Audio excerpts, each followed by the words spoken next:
مسیح کے میٹھے قادر اور مبارک نام میں آپ سب کو میری طرف سے سلام۔ میرا نام روزمیری ہے۔ مجھے آج اس کلمہ پر لب کشائی کرنے کا موقع ملا ہے، وہ دوسرا کلمہ ہے۔ میں اس کلمے کا آغاز کچھ اس طرح سے کروں گی: جو کیل مسیح کو چھیدے گے وہ میرے وجود میں لگنے تھے، جو کیل مسیح کو چھیدے گے وہ میرے وجود میں لگنے تھے، وہ میری خاطر کچلا گیا، مجھ کو بھی جان لٹانے دو، مجھ کو بھی صلیب اٹھانے دو، یسوع کے پیچھے جانے دو۔ وہ ڈاکو مجھ سے اچھے ہیں، وہ ڈاکو مجھ سے اچھے ہیں جو ساتھ مسیح کے لٹکے ہیں، وہ ڈاکو مجھ سے اچھے ہیں جو ساتھ مسیح کے لٹکے ہیں۔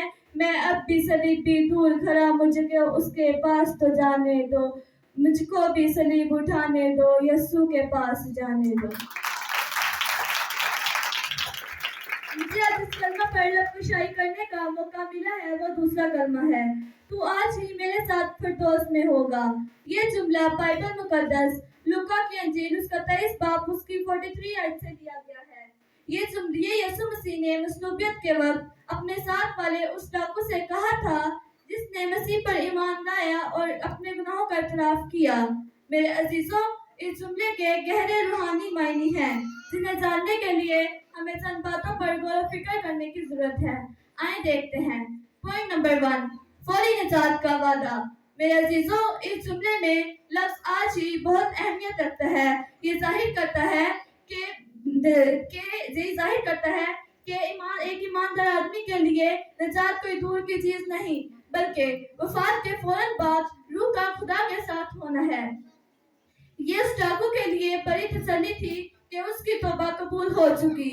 عزیزوں، اسی طرح ہم پوائنٹ نمبر 2 کی طرف بڑھتے ہیں: فردوس یعنی پیراڈائز، فردوس کا تصور۔ بائبلی تناظیر میں فردوس سے مراد وہ مقام ہے جہاں خدا کا قرب اور سکون میسر ہوتا ہے۔ یہ یونانی لفظ پیراڈائسوس سے نکلا ہے جس کا مطلب شاہی باغ ہے۔ اس سے مراد وہ حالات یا جگہ ہے جہاں نیک روحیں قیامت اور حتمی عدالت کا انتظار کرتی ہیں۔ اسی طرح ہم زیادہ سیکھنے کے لیے پوائنٹ نمبر 3 کی طرف بڑھتے ہیں: توبہ اور فضل یعنی گریس۔ یہ واقعہ اس بات کی بہترین مثال ہے کہ مسیحی عقیدے کے مطابق نجات اعمال سے نہیں بلکہ سچے دل سے کی گئی توبہ سے ملتی ہے۔ اس ڈاکو کے پاس نیک اعمال کرنے کا وقت نہیں تھا، لیکن اس کے اعتراف گناہ اور مسیح کی بادشاہی پر یقین نے اسے فردوس کا وارث بنا دیا۔ اس کے بعد ہم اب آخری پوائنٹ کی طرف بڑھتے ہیں: میرے خدا کے لوگوں۔ صلیب پر ہونے کے باوجود مسیح یسوع کا یہ کہنا تھا کہ تو آج ہی میرے ساتھ فردوس میں ہوگا۔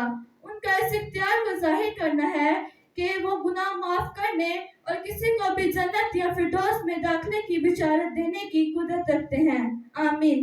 آخر میں میں اس کو کچھ چند اشعار کے ساتھ ختم کروں گی: جب تک نہ آشنا تھا تیری محبتوں سے، جب تک نہ آشنا تھا تیری محبتوں سے، تنہا تڑپ رہا تھا انجان رحمتوں سے۔ ڈاکو نہیں رہا اب میں تیری دید جو ہوئی ہے، ڈاکو نہیں رہا میں اب تیری دید جو ہوئی ہے، ڈاکو کو ایک سولی کیا راس آ گئی ہے، دکھوں کی انجمن میں اسے زندگی ملی ہے۔ مجھے کیا خبر تھی مجھے سولی پہ تو ملے گا، مجھے کیا خبر تھی مجھے سولی پہ تو ملے گا، میں 1000 بار چڑھتا ہر بار شرف ہوتا۔ سولی بھی اب صلیبی فردوس ہو گئی ہے، سولی بھی اب صلیبی فردوس ہو گئی ہے، دکھوں کی انجمن میں اسے زندگی ملی ہے، ڈاکو کو ایک سولی کا راس آ گئی ہے۔